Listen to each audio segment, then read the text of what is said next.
All right.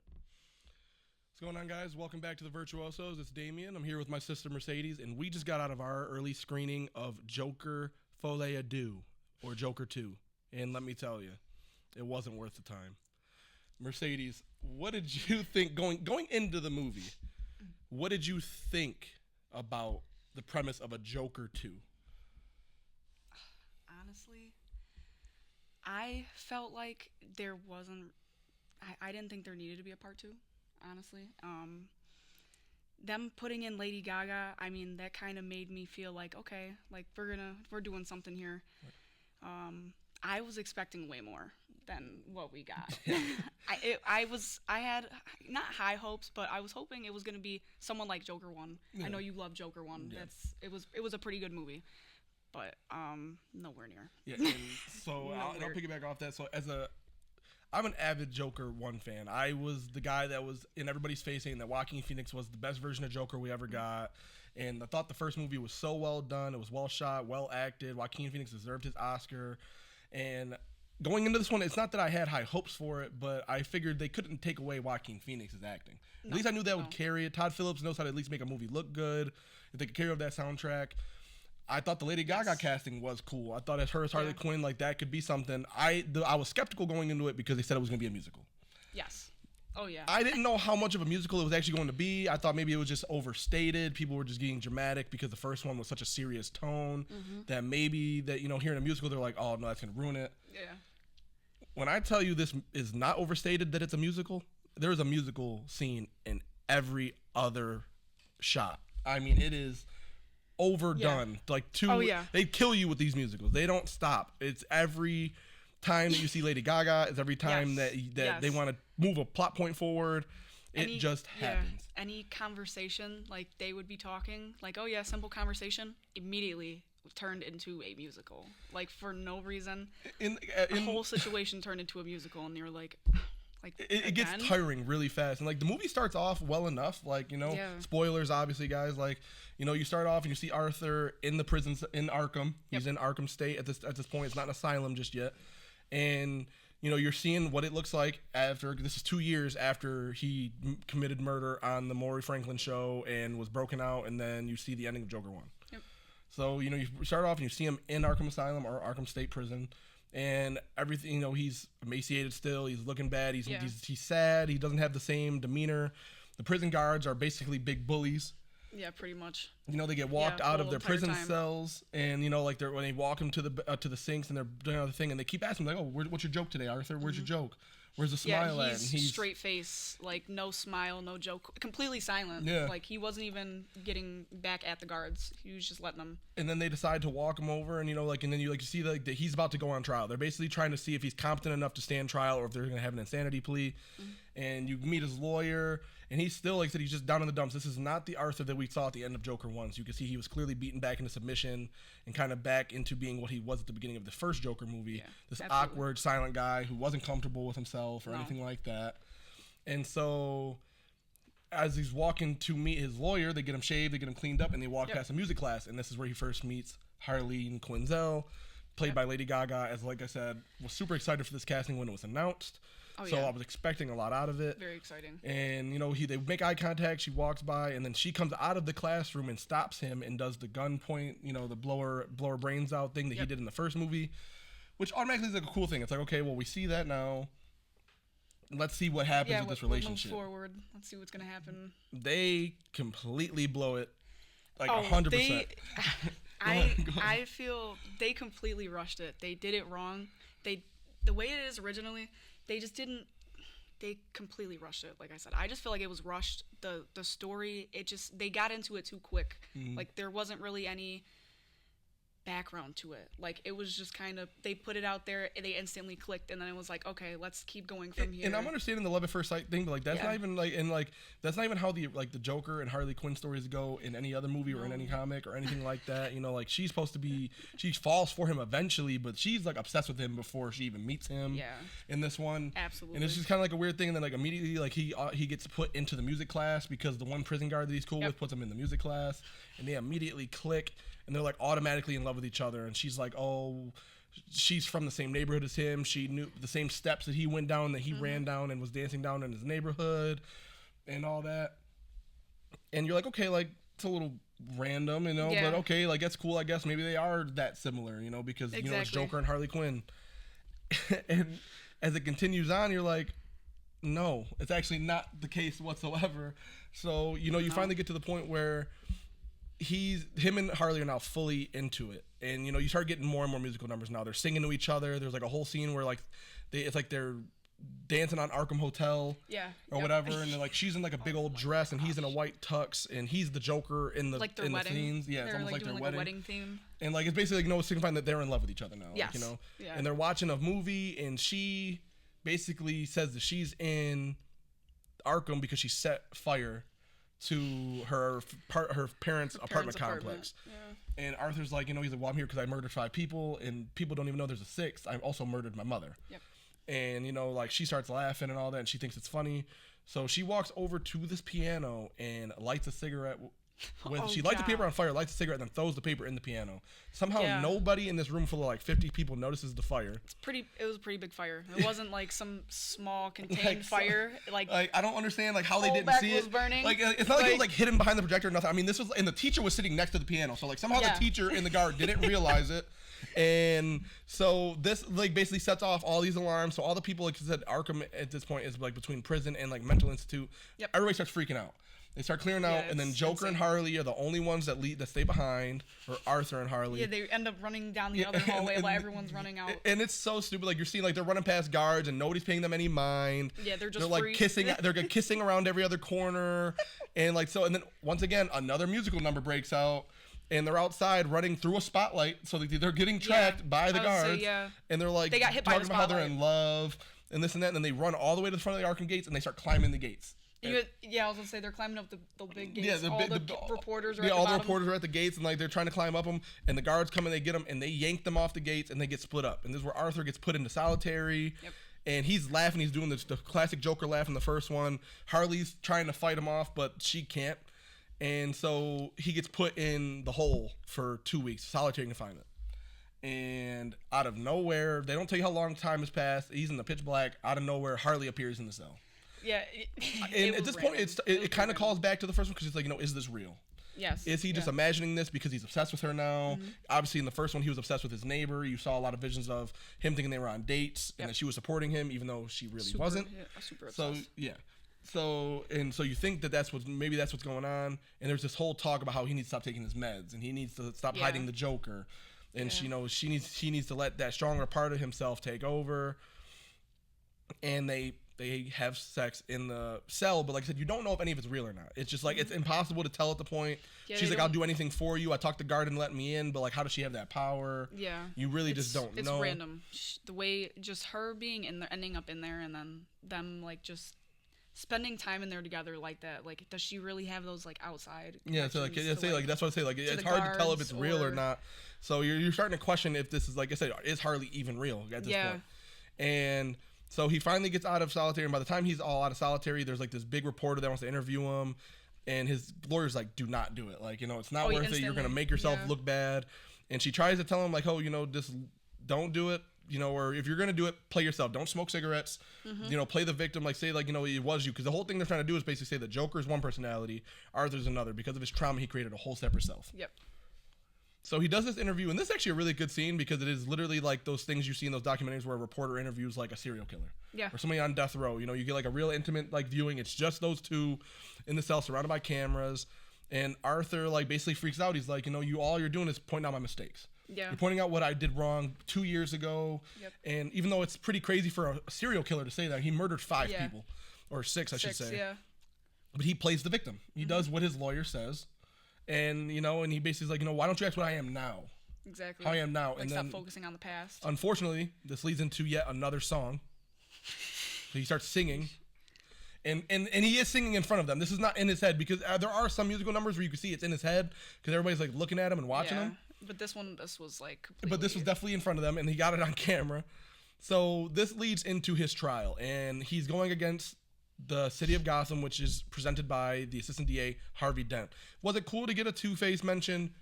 Yeah, but this is also a dead universe. Like, Yeah, you know, it there, just we doesn't- we know this isn't going anywhere. So this is Exactly. really just for the reaction. Yeah. Oh, look, there's Two-Face. If he even becomes Two-Face in this I was about universe. to say, yeah, it just doesn't make sense. I So mean, they, it's they, cool. they start his trial, and he basically, there was a really cool scene where the lawyer basically calls out the doctor on the stand, because the doctor on the stand's like, you know, he's faking his mental illness. He's not sick. He's just playing it to make it so he looks like he's innocent. And the lawyer grills him. He's like, you know, did you ask him about his, you know, his sexual abuse and his emotional, physical abuse by his mother at 7 years old? You know, like the state took the state services took him and then returned him back to his mother, even though he knew that they knew that she was abusive. They didn't believe a 7-year-old. No. And like she basically tells, like, you know, that she disproves everything this doctor says, which was a really cool scene to like prove Arthur wrong. And or not prove Arthur wrong, to prove that Arthur isn't probably faking this, you know, that he might just be. Yeah. And they all went. You know? I mean, they all went silent after that. Like she pretty much shut them down by saying all this. But she immediately starts falling backwards when they call the next witness, which is the social worker from the first movie. It was the black lady, and she has all of Arthur's personal diaries and his personal notebooks, and he basically shows in these notebooks that he talks about how he was trying to remember his neighbor. That he was envisioning, and that he was, you know, he was going to murder these people because he had problems with them, and he didn't know what else to do. It's pretty much everything. And you know, like she basically says, like, you know, I don't think there is a difference between Arthur and Joker. They feel like the same person. They feel like they're, you know, like this is just a thing where he thinks it's him, but no, Arthur and Joker are the exact same person. He just wants to put on this show that he isn't. And so obviously this is a big blow to Arthur's defense at this point, and Harley Quinzel, or Harley Quinn at this point, is in the courtroom watching. So you find out basically after all this that Harley Quinn isn't really an inmate at Arkham. She lied about her entire backstory. She is from a 2-parent household. Her dad is a surgeon. She lives outside of Gotham. She's not even living in Gotham. She lives in a super nice thing because she told Arthur that she was in the same neighborhood as him. And you find out that she has a degree in psychiatry and all that. So it's a lot of the stuff that Harley Quinn is in the original source material. She lied about it. Exactly.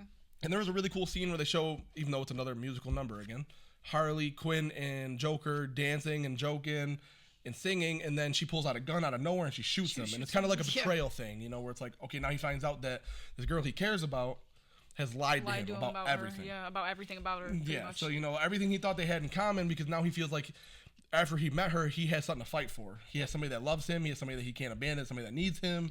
So he's going to fight for it. And then when he hears this, it feels like a shot to the gut. Well, Harley Quinn then goes and confronts the lawyer and is like, basically like, you're going to lose him this battle. So all these people are here for him. They're not here for the city of Gotham. They're here to support Arthur. There are people out there with shirts of Arthur. There are people out there with masks of the Joker. You need to play into that. And so the next time that they go into trial, they bring in the neighbor. And this is another big thing where now this is where the movie kind of takes the flip, where she explains that, you know, Arthur did break into her apartment, but he didn't do anything to her. He didn't hurt his daughter. She didn't really know Arthur. She just knew that, you know, that he was obsessed with her because we find it in the journals. And she talks about she knew his mom. His mom was a nice lady and she was nice to her daughter. And so they, you know, and they're talking about it, and then this is where you kind of get to the scene where Arthur does snap, where she talks about how Arthur's mother had told her a story about how Arthur basically is an idiot because she made up a joke about made up a story about how he had this laughing condition, but he was put on Earth to make people happy. Which in the first movie, that's what all that Joker's whole shtick is. That's why he wants to be a comedian. That's why he was a clown. Put on a happy face. That's because what his mother pretty much like was telling him since he was. But she was telling that to his face, but to other people, she was basically saying, you know, he threw his life away. He's a loser. He's not funny. He basically did all of this for nothing. And this is where he snaps. And you get, to me, the best scene in the entire movie. Where you basically see the Joker be born. It's a spotlight comes on, and it's over Arthur. And when it flashes to his face, he has the full Joker makeup on. And he sings, and he like basically destroys the courtroom. Obviously, he kills the judge. He starts shooting out the cameras, and like he's basically talking about how there's always a Joker. I forget what the name of the song is. These are all old-timey songs. They're not like original songs for the movie. No. These are real songs. And he starts shooting out the cameras, and this is where like the Joker's born. So in that moment, he stands up and he's like, "I've had enough of this." He fires his lawyer on the spot, kisses her on the lips, and then walks out of the courtroom. And then he decides to present himself as his own attorney. And when he comes back, he's in full Joker makeup, full suit, like completely. And Harley Joker, Quinn also shows up in full Joker or full Harley Quinn attire. She's got the makeup. She's got the outfit. Yep. I would say it was the red outfit. It's like the red and black and white outfit. So it's like very reminiscent of like her original outfit. Yep. Which is a cool little callback. And Arthur basically, they bring in the midget from the first movie and they put him on the stand. And it's actually a really sad scene because Arthur at this point is like losing it. Yeah. He puts on this country accent and he, asks the witness. He's like, did I do anything? And he's examining him. Yeah. And you start to get you get this really good scene where the midget is basically like, I always treated you well and you always treated me well, but I didn't know you had this darkness in you. Yep. And Joker's like, well, I told you I'd never hurt you. He's like, you didn't hurt me, but I could never work again. Mm-hmm. I'm traumatized forever because of what you did. Exactly. You killed an innocent man. Even if he was mean to you, he was still innocent. Mm-hmm. And this kind of puts Joker in a weird spot because now he starts to realize that maybe there is something wrong with him. Like this really crossed over to him because he cared. Him and this midget were friends. They were never mean to each other. They were always in the first movie. They were very close to each other. Yeah, still. He tells him the midget. He tells him he was like, I mean, you were my only friend when we were at work. Like you were my only friend. Everyone else made fun of me. Mm-hmm. So he was really the only one that he really talked to and was even friends with because everyone else was making fun of him. Yep. So for him to see that, I think that, like you said, I think that hurt the Joker. I think in a that way. broke his persona because this movie very much shows you that there is two different sides to Arthur Fleck's character. Easily. And it's cool to see that moment because after this is where the city's defense rests its case. Yep. They know that they got Arthur at this point. Mm. They can see that something in him has changed, and because he's so full of himself, Arthur also decides to call off his thing. He has no more statements to make, no more witnesses. He's done. He's rested his case. Yep. Oh yeah.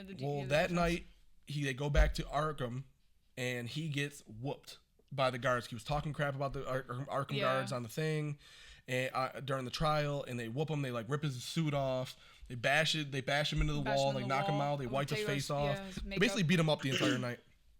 And there's one guy that's been defending Joker this whole time. Mm-hmm. That was with Arkham. It was like his only friend in Arkham. It was the younger guy. Yeah, he was pretty much sticking with him the entire time. And he was basically like Joker's Robin, basically. Yeah.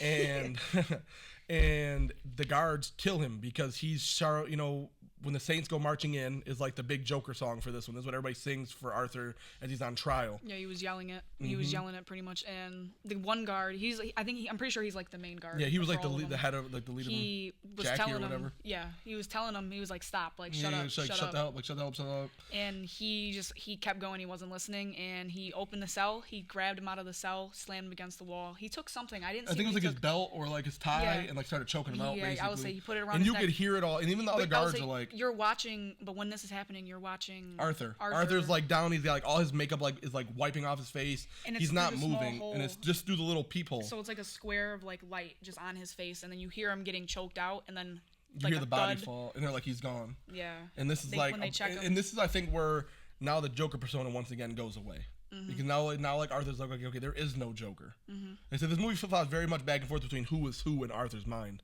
Yeah. And this is where Arthur is basically defeated. He's like, the Joker's done. I know what I am now. And you get into the trial the next day, and this is where they basically decide, if he's guilty or not guilty, and he is fully guilty of all crimes. Absolutely. Yeah. And do you have any closing statements? And he gets up in front of them, and he basically says the Joker isn't real. The Joker is a fake. It is me. I am Arthur. I killed my mother. I killed those 3 kids on the subway. I killed, the guy in my apartment, and I killed Maury. Yep. Yeah, I killed all of them. Yeah. Or not Murray, sorry. Right. And he's like, I killed all of them. It is all me. And this is where Harley Quinn snaps. This whole time was basically obsessed with the fantasy of Joker and Harley Quinn. She didn't care about Arthur. No. And and Arthur's lawyer told him that from the beginning, that she is playing you for a fool. She does not care about you. She cares about Joker. Yep. And as soon as he does that, she walks out of the courtroom and she completely abandons him. Yep.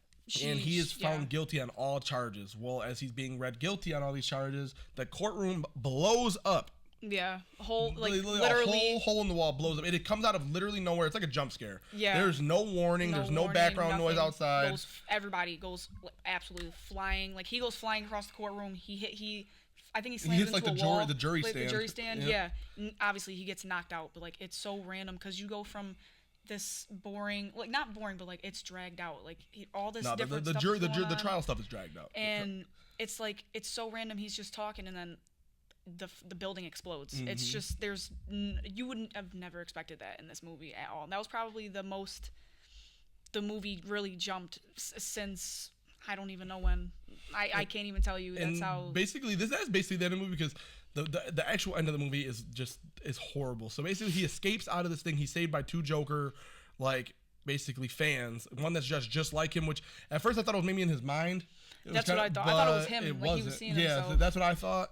It wasn't. They take him out of the courtroom, they put him in the car, and they drive him to safety, and he gets out of the car and he runs from them. Yep. And he goes and he finds Harley Quinn, and she's basically tells him, she's like, I don't love you. No. We're not going anywhere. As soon as you gave up on that fantasy, you gave up on us. We're done. Yep. And she's like completely like she has like the makeup on. Her makeup's still on, but she cut her hair off. She's got like it's the like short shoulder hair length hair. It's like the short hair with the bangs now, and she basically like by Arthur and she leaves him. Yeah, and he gets taken by the cops. The cops come by with like 5 cops cars. They come and they grab him off the thing. They bring him back to Arkham. Then the guard that he was cool with this whole time that ended up flipping on him basically is like, Arthur, you got a visitor. Come with me. And this is where the movie makes this decision was so dumb. I don't understand why they thought this was a good idea. He is walking by a janitor or another inmate, and he's like, hey, do you want to hear a joke? And Arthur's like, sure, I got time for one, if it's funny. Mm-hmm. The guy tells a joke about a psychopath and an old clown. Long story short, the psychopath is the janitor, and the clown is Arthur. He's like, you get what you fucking deserve from the first movie, and he stabs Arthur like 10 times. Arthur breaks into another musical number as the Joker, and then he dies. And in the background, you start to hear the janitor laugh, and he takes the knife and he cuts a smile into his face. And that is how the movie ends. Both sides. That is how the movie ends. Yeah, and you never, like this person that killed him and put the smile in his face, you don't see this person the entire movie. There's no setup for him. There's no like showing of him. So random. There's no like, nothing. He just walked up to him like, hey, okay, let me tell you a joke, and then that's what you get. You hear the laughing, like he's laughing like the Joker, and then he kills him. You don't get much from that. And there's no payoff. You don't see anything else. Yeah. The last thing they show you is Arthur's face, and then it cuts to black. Yeah. And all you hear in the background is the laughing, and like I get it, like okay, cool, that's the Joker that this Batman will face down the line. But that is why set that up. This universe isn't connected to anything. No. There's nothing going. Todd Phillips came out today before the movie released everywhere and said that he's done with DC. Mm-hmm. You basically threw in the towel. You were like, yeah, this movie's getting me no other jobs in DC. I'm done. Yeah. You threw in the towel before the movie even released publicly, fully. I was saying nothing else. And ended it on a horrible cliffhanger. Like, what was the point of that? Like that ending left such a bad taste in my mouth to a point where I was like, wow, this movie, like, there was already a lot of bad things. The ending was absolutely the worst. And I don't think there's any saving it. There was no way to justify the ending. It was just a horrible way to end a movie that was already bad. Yeah, I feel like it just kept getting worse. This movie deserves the ratings it got. I really tried to overlook the critic reviews and the 40% and the 4 out of 10s and the 2 out of 5s. This movie earned every bit of those ratings. I mean, Todd Phillips clearly didn't know what direction he wanted to go. Maybe I'm blaming Todd Phillips, and it was WB. Maybe it was Warner Brothers, and they just wanted to make a quick buck because they knew Joker 1 was so good. Go watch the movie if you want. I'm not here to say the movie shouldn't be watched or should be watched, but I'll say right now that if I have to forget that this movie ever existed to preserve the legacy of Joker 1, I will. Because this movie was that bad. This was not worth the time. It's also a long movie. This movie's like 2.5 hours long. I was getting antsy. The movie started at 7:30. We didn't get out of the theater till like 10. Yeah. It's also a long movie. So you have to sit through a long movie just for a horrible payoff. He said there are some saving graces. It looks good. It's shot well. The music the soundtrack is good. You hear the Joker theme. Some of the songs they perform are cool, but there's too many of them. But everything else, there's nothing. The storyline is too dragged out. The pacing of it is just horrible. Harley Quinn is fully wasted as a character. You brought Lady Gaga in literally to sing. That was it. You don't let her act. Yeah. You don't let her like try to be a good actress.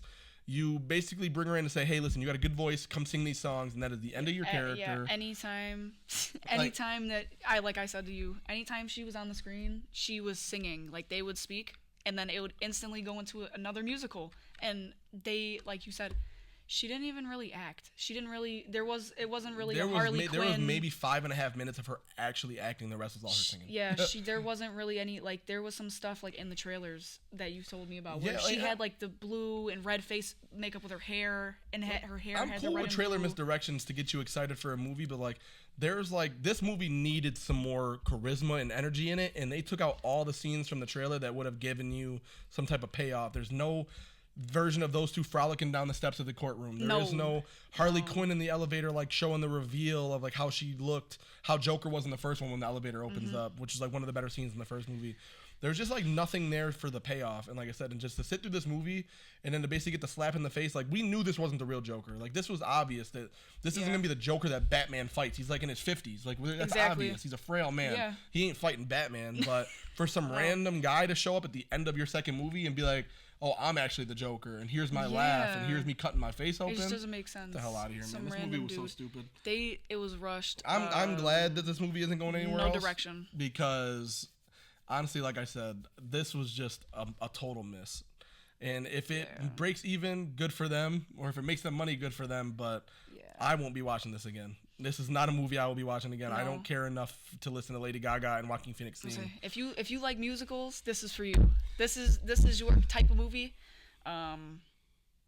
It's not my type of movie. But if you're a Joker 1 fan, don't go watch it, because you're gonna be like, what the hell did I put on the movie theater screen? Yeah. Why did I pay money for this ticket for? What did I buy these drinks and this popcorn for? 2 hours? 2.5 hours. 2.5 hours to watch a musical. There was really no action. It was just, like I said, and that's just our opinion, guys. Like I said, love story. That's just, like I said, that's just our opinion. We didn't care for it. If you love it, let us know why in the comments. Yeah. Give us an explanation of it. Like, we want to hear why you liked it, or why you didn't like it if you agreed with us. But that's all we have for you. We just want to make a quick video. Like I said, we got just out of our 7:15 p.m. screening. We just wanted to make a quick video, letting you guys know how we felt and why we were so disappointed in Joker, 𝗠𝙁 𝗧𝗛. If you like this, don't forget to like, comment, and subscribe, and we'll see you guys next time.